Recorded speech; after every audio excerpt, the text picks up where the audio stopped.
జిందాల్ భూబాధితుల పోరాటానికి మాజీ ఎమ్మెల్సీ సుబ్రహ్మణ్యం, జాతీయ షెడ్యూల్ మెంబర్ వడ్డేపల్లి రామచంద్రుల మద్దతు లభించిందని విజయనగరం జిల్లా స్థానిక సంస్థల ఎమ్మెల్సీ ఇందుకూరి రఘురాజ్ అన్నారు. ఎస్కోట మండలం బొడ్డవర గ్రామంలోని తన నివాసంలో ఏర్పాటు చేసిన మీడియా సమావేశంలో ఆయన పాల్గొని మాట్లాడారు. జిందాల్ భూ నివాసితులు చేపట్టిన పోరాటానికి ప్రముఖుల మద్దతు లభించడం తనకు మరింత ధైర్యాన్ని ఇచ్చిందన్నారు. జిందాల్ భూముల్లో ఎంఎస్ఎంఈ పార్కు నిర్మాణానికి తాను వ్యతిరేకిని కాదన్నారు. అందువల్ల యువతకు ఉపాధి లభిస్తుందనే అభిప్రాయం వ్యక్తం చేశారు. అంతకుముందే భూ నిర్వాసితులకు న్యాయం చేసి పరిశ్రమలు పెట్టాలని హితవు పలికారు. ఇక్కడ ఈ ప్రాంత ప్రజలకు అన్యాయం జరిగిందని మన గౌరవ మాజీ ఎమ్మెల్సీ గారు సుబ్రహ్మణ్యం గారు కూడా వచ్చి ఇంత దారుణమైన పరిస్థితుల్లోనే రైతులను పెట్టి మరి ప్రభుత్వం అధికారులు కూడా పట్టించుకోకపోవడం చాలా బాధాకరమని ఆయన చెప్పి ఈ పోరాటం మీరు కొనసాగించండి, అవసరమైతే మరి మేము కూడా వచ్చి మీకు అండగా నిలబడతామని చెప్పారు. వారికి ధన్యవాదాలు తెలియజేసుకుంటున్నాం. అలాగే మొన్న నేను ఎస్సీ కమిషన్ సెంట్రల్ నేషనల్ లెవెల్లో మెంబర్ గారిని రామచంద్ర గారిని కూడా కలిసి ఈ విషయాలన్నీ కూడా ఎక్స్ప్లెయిన్ చేస్తే తప్పకుండా మీరు మా దగ్గర ఒక కంప్లైంట్ పెట్టండి, ఖచ్చితంగా దీని మీద ఎంక్వైరీ చేయిస్తామని చెప్పడం జరిగింది. మరి ఎంఎస్ఎంఈ పార్క్ రావాలి, మా అందరి భవిష్యత్తు బాగుంటుంది ఇక్కడ వస్తాయని చెప్పడం నిజంగా చాలా సంతోషకరంగా ఉంది నాకు కూడా.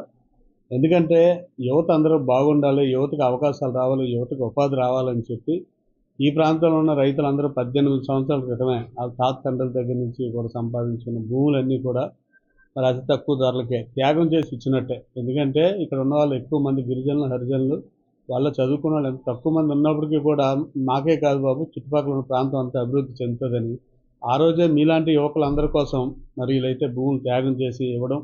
మరి ఇక్కడ కూడా ఎవరు కూడా కంపెనీ వద్దని ఎవరు అనడం లేదు. ఇక్కడ కూర్చున్న ప్రతి రైతు కూడా ఎంఎస్ఎంఈ పార్క్ రావాలి, యువతకు ఉద్యోగం అవకాశాలు కల్పించాలి, ఈ ప్రాంతం అభివృద్ధి చెందాలి, దాని ద్వారా జిల్లా అభివృద్ధి చెందాలి, నియోజకవర్గంలోని యువత అందరికీ కూడా ఉపాధి కలుగుతుందని రోజు కూడా వీళ్ళు కూడా చెప్తా ఉన్నారు. వీళ్ళెవరు కూడా ఎంఎస్ఎంఈ పార్క్ వద్దని కానీ లేకపోతే యువతగా ఉపాధి కలిగించకూడదని ఆలోచన ఎవరికీ కూడా లేదు. మేము నిరసన జిందాల్ యాజమాన్యం భూములు ఇచ్చిన నిర్వాసితురాలనండి నేను. అయితే 26 రోజులుగా మేము నిరసన తెలియజేస్తున్నాం. అయితే గత 25 రోజుల నుండి మేము ఈ ధర్నాన్ని ప్రారంభించాం. కానీ ఒక నాయకుడు కానీ ఒక నాయకురాలు కానీ మా ముందుకు వచ్చి లేదా మాకు ఒక మెసేజ్ ద్వారా కానీ మాకు ఇన్వాల్వ్ చేయలేదండి, మమ్మల్ని పట్టించుకోలేదు. ఎందుకు మీరు ఇలాంటి ధర్నా చేస్తున్నారు, దేని విషయంలో కూడా మమ్మల్ని అడగలేదు. కనీసం మీరు ఇలాంటి పరిస్థితులు ఉన్నారంటే మీరు దేన్ని కోల్పోయారని కూడా మమ్మల్ని అడగలేదు. మేము కష్టపడి సంపాదించిన మా తాత తండ్రుల నుండి వచ్చిన భూమిని మేము కోల్పోయామండి. ఈరోజు గత 18 సంవత్సరాల క్రితం మాకు ఇచ్చిన భూముల్లో మీకు ఫ్యాక్టరీని పెట్టి మీకు ఉపాధి కల్పిస్తామని మా తల్లిదండ్రుల నుండి మా తాతల తండ్రులు సంపాదించి పోడు భూములు, పంట భూములు మేము ఇచ్చినప్పుడు మాకు ఉద్యోగాలు ఇస్తారనేసరికి మా పెద్దలు ఒప్పుకొని ఈ భూమిని వారికి అందజేశారు. నా పేరు సన్యాసరావు అండి. జిందాల్లోని భూమి కోల్పోయిన రైతు. నేను ఒక రైతుని. మాది ముసిపిల్ గ్రామం, ఎస్కోట మండలం, విజయనగరం జిల్లా అండి. మేము గత 25 రోజులుగాను మేము జిందాల్ ఉద్యమం చేస్తున్నామండి. మాకు జిందాల్ భూములు పోయినందుకు మాకు రావాల్సిన చట్టపరంగా రావాల్సిన నిధుల కోసం మేము పోరాడుతున్నాము. కనీసం ఇంతవరకు కూడా ఏ అధికారులు కూడా వచ్చి మా సమస్యలు కూడా ఎవరు కూడా పట్టించుకోలేదు. కనీసం ఈరోజు ఎక్కడి నుండో స్టూడెంట్లు తీసుకొచ్చి, ఎస్కోట నుండి స్టూడెంట్లు తీసుకొచ్చి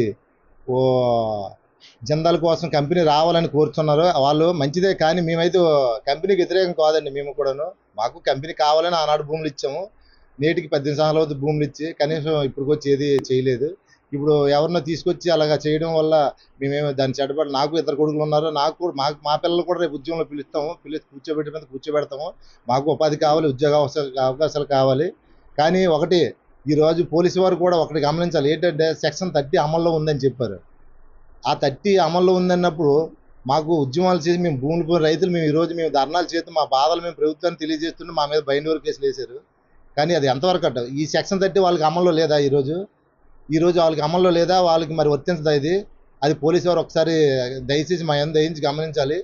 రెండోది, ఎప్పటి నుండో ఏనాడు నుండి మేము డ్యామ్లో నిర్వాసితులు అండి. అక్కడ భూమి పోయింది, ఇక్కడ భూమి పోయింది.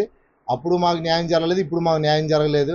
కావున ప్రభుత్వం వారు ఖచ్చితంగాను ఇవన్నీ దృష్టిలో పెట్టుకొని మా దయించి ఈ నిర్ణయాలన్నీ వెనక్కి తీసుకొని చట్టపరంగా మాకు రావాల్సిన హక్కుల కోసం మేము పోరాడుతున్నాము. జిందాల్ నిర్వాసితులందరూ మేము ఎట్టి పరిస్థితుల్లో కూడా మేము మా సమస్యలు క్లియర్ అయ్యే వరకు మేము పోరాటం ఉధృతం చేస్తాం. కానీ ఎట్టి పరిస్థితుల్లో భయపడము, తగ్గము. రెండోది, కోర్టు ద్వారా చట్టం ఏదైతే ఉందో చట్టం ద్వారా అంతా చేస్తాం.